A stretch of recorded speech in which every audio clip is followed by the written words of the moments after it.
El Ministerio Internacional Centro Cristiano Amor y Fe presenta al pastor Ricardo Zapata con un mensaje de la palabra de Dios que restaurará y edificará tu vida. Con ustedes, el pastor Ricardo Zapata.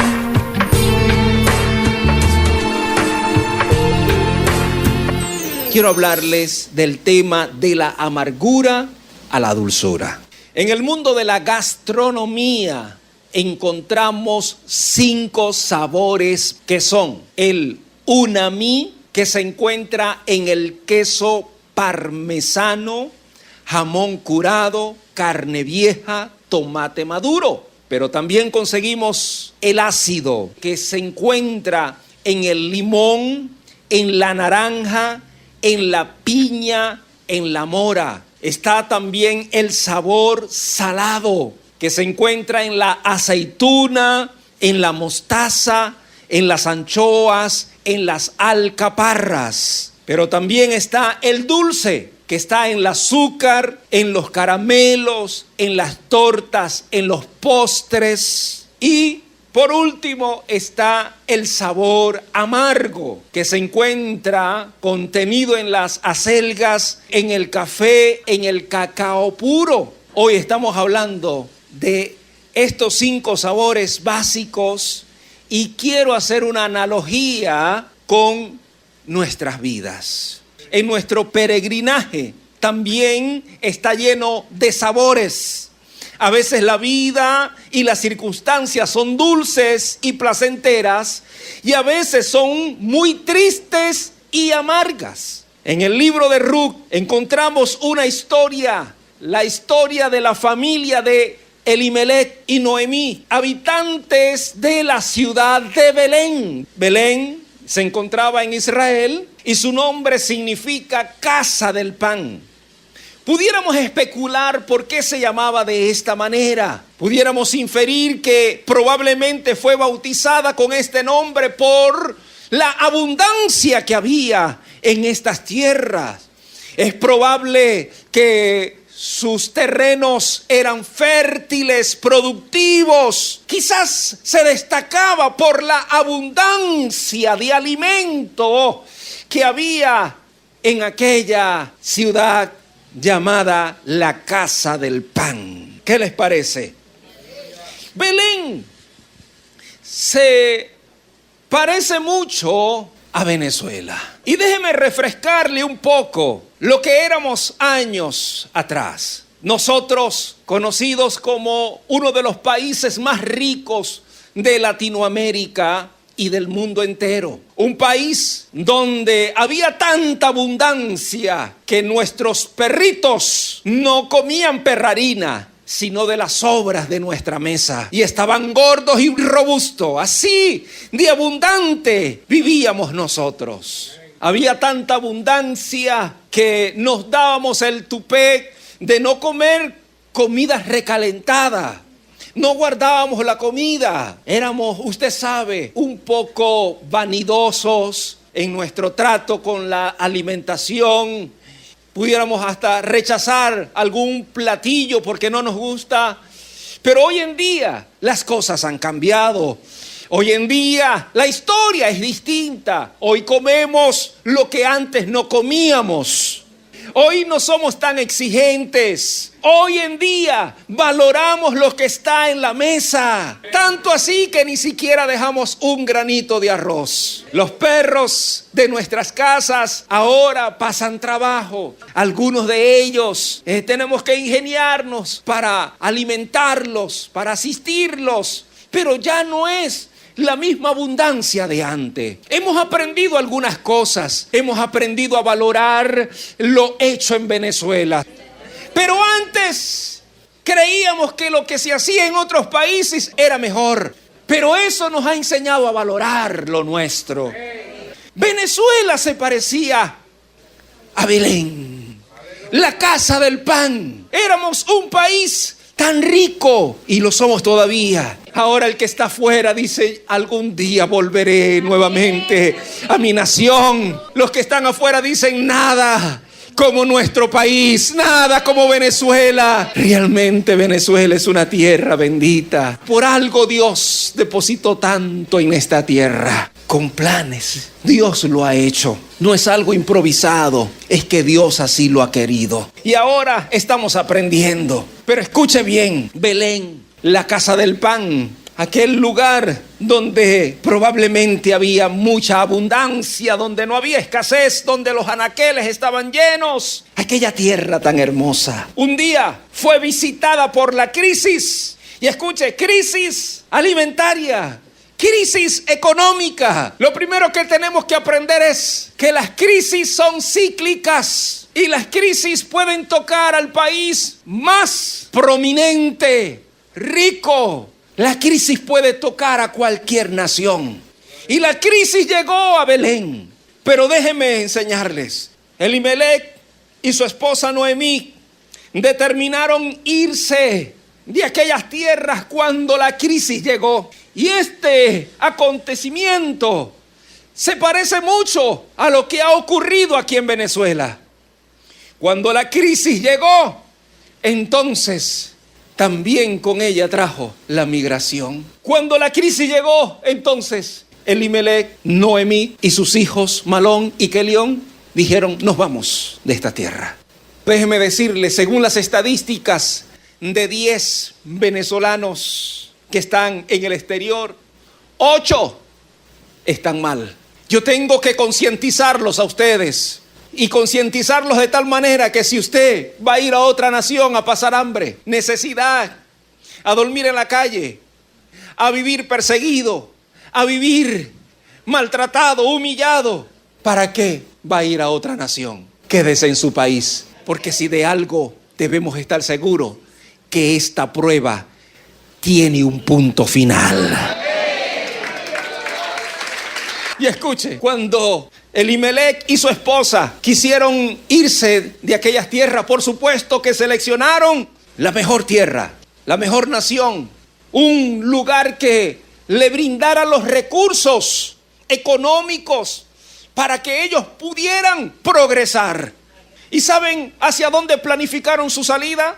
Hacia Moab. Moab, que significa tierra deseable. Y probablemente estas tierras eran destacadas quizás por su paisajismo, por su hermosura, por su abundancia, por una buena gerencia. Es probable que Moab haya sido así. Hoy Moab para los venezolanos es Chile, Perú, Ecuador, Colombia, Panamá, Bolivia. Ese es su Moab, el Moab que muchos venezolanos están viendo.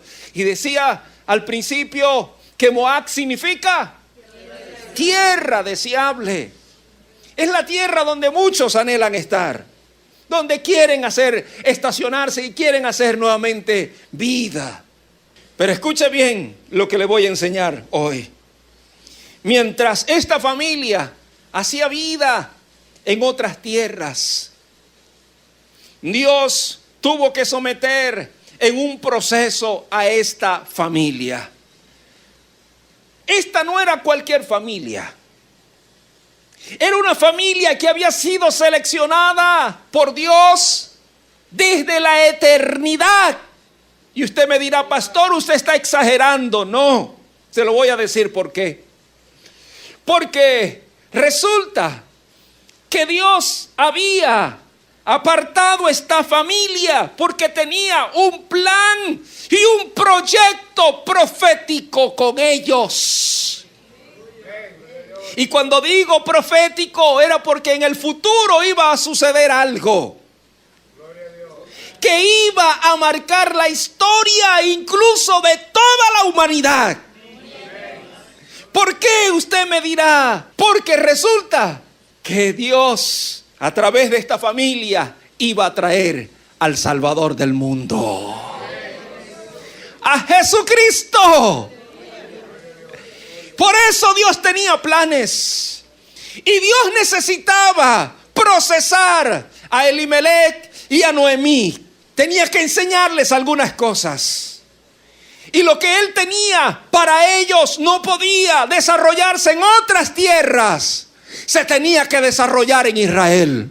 Eso es lo que muchos hoy no entienden. Ahora hablo del pueblo cristiano que se moviliza sin dirección de Dios. Una cosa es lo que uno quiere hacer y otra cosa es lo que debe hacer. Porque cuando entramos en lo que queremos hacer, está nuestros proyectos, nuestras ideas. Y lo que entra en lo que debemos hacer, esta es la voluntad de Dios. Y yo creo que Dios también fue promotor de algunas migraciones. Hay migraciones que vienen de parte de Dios. Y está el caso de Abraham, que Dios lo llama de Ur de los Caldeos, una tierra pagana. Y le dice, sal de tu tierra y de tu parentela a la tierra que yo te mostraré. Ni siquiera se la había mostrado, sino que en el camino yo te voy a decir a dónde te voy a establecer. Por eso, hoy el título a Abraham como el padre de la fe, porque salió sin saber a dónde iba, pero confiando en que Dios le iba guiando sus pasos. Y de Abraham salió la nación de Israel. ¿Qué les parece? Entonces, cuando Dios te saca de algún lugar, de un país, te saca con planes, con propósito. Y ese era el caso de Abraham, pero no era el caso de Noemí. Y cuando Noemí está en Moab, la tierra deseable, resulta que Dios comenzó a procesarla. Y estando en tierras extranjeras, primero murió su esposo Elimelech, y luego perdió a sus dos hijos, a Malón y a Kelión. ¿Y sabe usted qué significa el nombre de Malón? Significa enfermedad o enfermizo. Y Kelión significa desperdicio, languidez, decaimiento. No sé por qué les colocaron estos nombres, pero hoy podemos utilizarlos como un ejemplo de lo que Dios remueve de nuestras vidas. Cuando a una mujer se le muere el esposo, queda viuda. Cuando se le mueren los padres, queda huérfana. Pero cuando se le mueren los hijos, no hay un nombre que pueda definir esa separación, porque es demasiado el dolor. Y los padres me entienden. Pero escuche bien, Dios necesitaba hacer una separación de lo que estaba apegado a la vida de Noemí. Dios necesitaba hacer una cirugía. Dios necesitaba despegar lo que de una u otra manera la estaba afectando. Quitó de su lado a Malón, enfermedad o enfermizo, es decir, lo que te está afectando. Y cuando alguien está enfermo, está debilitado. Cuando alguien está enfermo, es porque su sistema inmunológico fue invadido por algún virus que lo desgasta. Y así estaba la vida de Noemí, y Dios necesitaba remover lo que la estaba enfermando. ¿Ustedes creen que hay cosas que nos enferman a nosotros, que nos debilitan y que nos desgastan, que ha invadido nuestro sistema inmunológico y que Dios necesita traer sanidad? Pero no solo eso, le quitó a Malón y también le quitó a Kelión, que significa un desperdicio. Y cuando hablamos de desperdicio, estamos hablando de todo aquello que nos contamina, de todo aquello que nos ensucia. ¿Era un proceso doloroso para Noemí? Por supuesto que sí. Ella no lo entendía, pero el proceso era necesario. A veces nosotros no entendemos el dolor que nos toca enfrentar. No entendemos por qué Dios nos quita algunas cosas. Y cuando Dios remueve algo de ti, es porque Él quiere agregar algo en tu vida que hace falta. Kelión, desperdicio, languidez, es decir, raquítico. Mire todo lo que estaba en la vida de Noemí.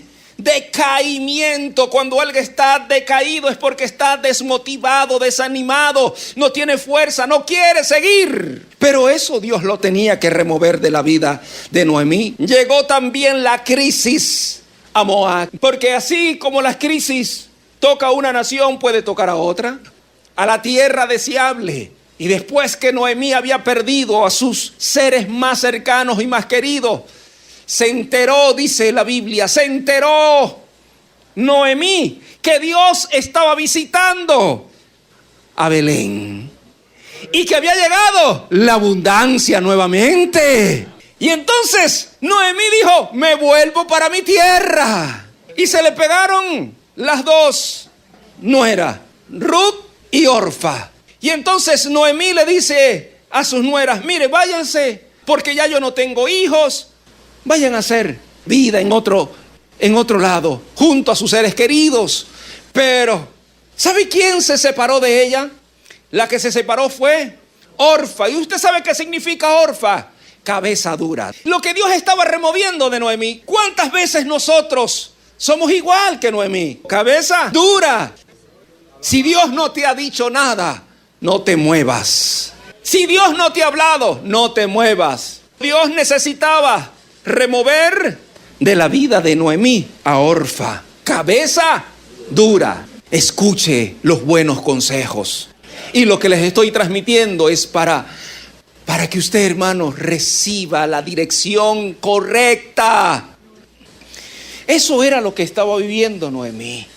Noemí se fue con una ilusión, ¿verdad?, a otras tierras, pensando que iba a levantarse, a surgir. Pero resulta que la visitó la calamidad, la tristeza, el dolor.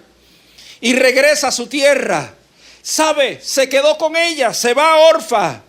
Dios tuvo que remover a Orfa. Y le dejó, ¿a quién? A Ruth, que significa amiga. En medio de tus procesos, Dios tiene una amiga, un amigo, alguien que te va a apoyar, alguien que va a estar contigo. Pero cuando Noemí llega a Belén y la gente comienza a observarla, dicen, ¿no es esta Noemí? Y ella contesta, no me llamen Noemí. ¿Sabe qué significa Noemí? Dulzura. Llámenme Mara, que significa amarga, porque me fui con las manos llenas, dijo Noemí, y Jehová me ha devuelto con las manos vacías. Ella venía amargada, y en su amargura llegó a sus tierras pobre, tan pobre que mandó a su nuera a hacer el trabajo de los pobres. ¿Sabe cuál era el trabajo de los pobres? Ir cada día a los campos a recoger las espigas, porque llegaron en tiempo de abundancia, de cosecha, el tiempo donde se estaba recogiendo el trigo, y había tanta abundancia en los campos que ellos, los pobres, iban a los campos, y lo que el que iba cosechando, la espiga que iba cayendo, según la ley no podía recogerla, tenía que dejarla para los menesterosos y los pobres. Eso que caía en el piso. Ese era el trabajo de Ruth. Cuando llegaron aquellas dos mujeres, sin nada en sus manos, quebradas, entonces Noemí envía a su nuera, vaya, trabaje, vaya al campo. Y cuando ella llega al campo, hermano, pues resulta que cuando ella va al campo, fue al campo de Boz. ¿Y usted cree que era casualidad? No, porque cuando Boz miró a Ruth, le gustó Ruth.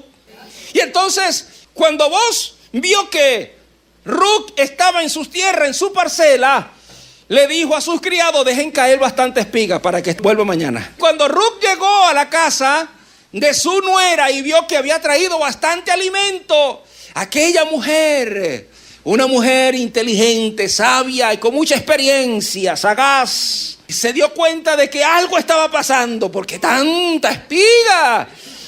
Se dio cuenta que Boz le gustaba a Ruth, y entonces ella todos los días iba para allá y recogía.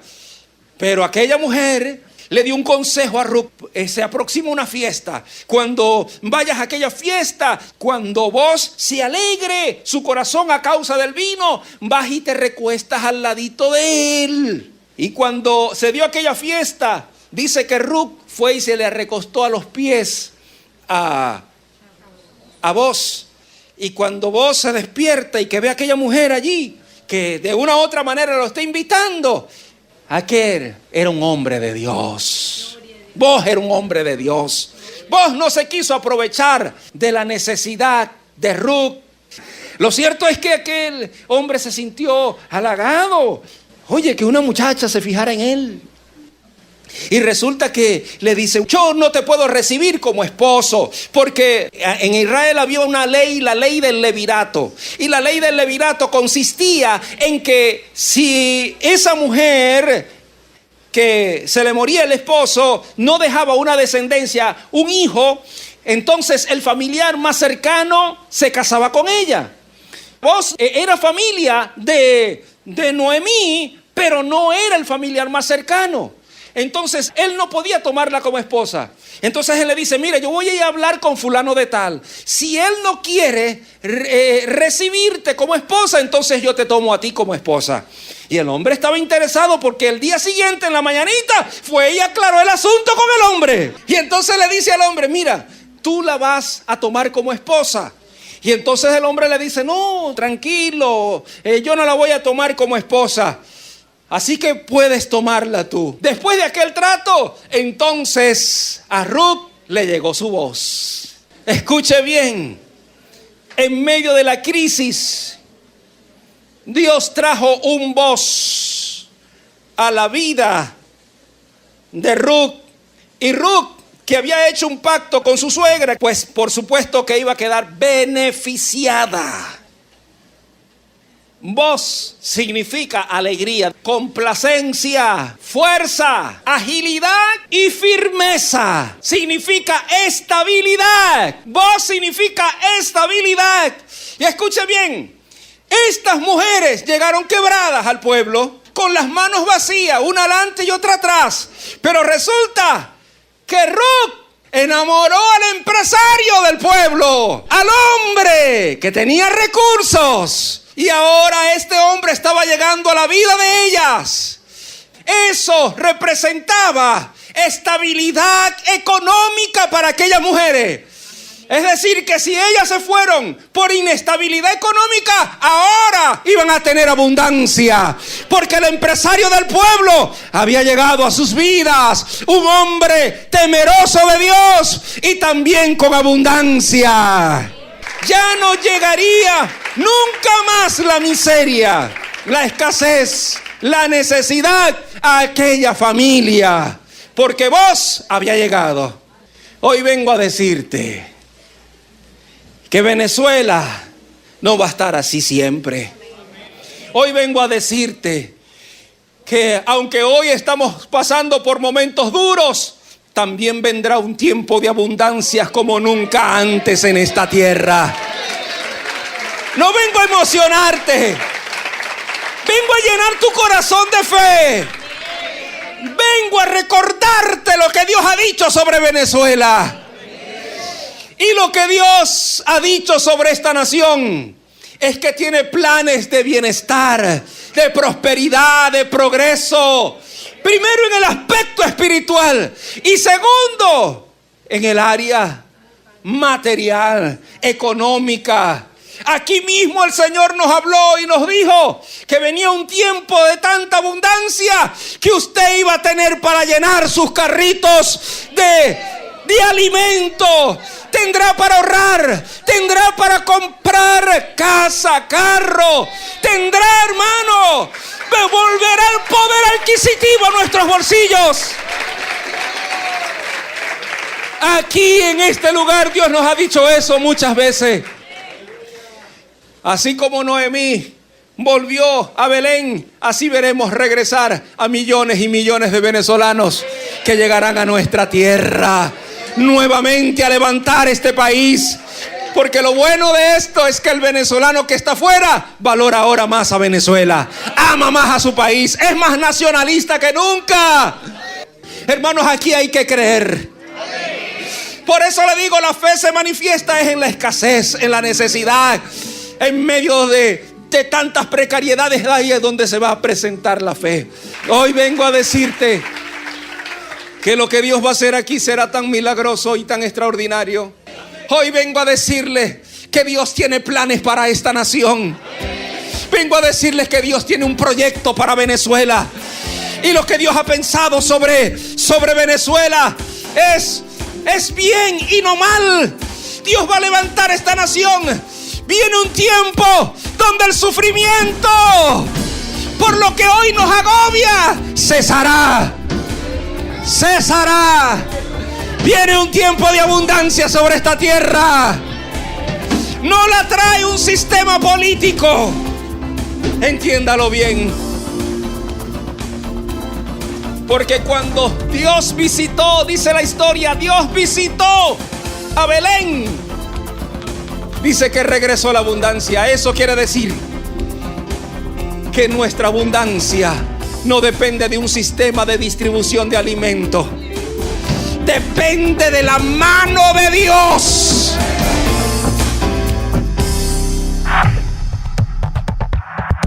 El Ministerio Internacional Centro Cristiano Amor y Fe presentó al pastor Ricardo Zapata.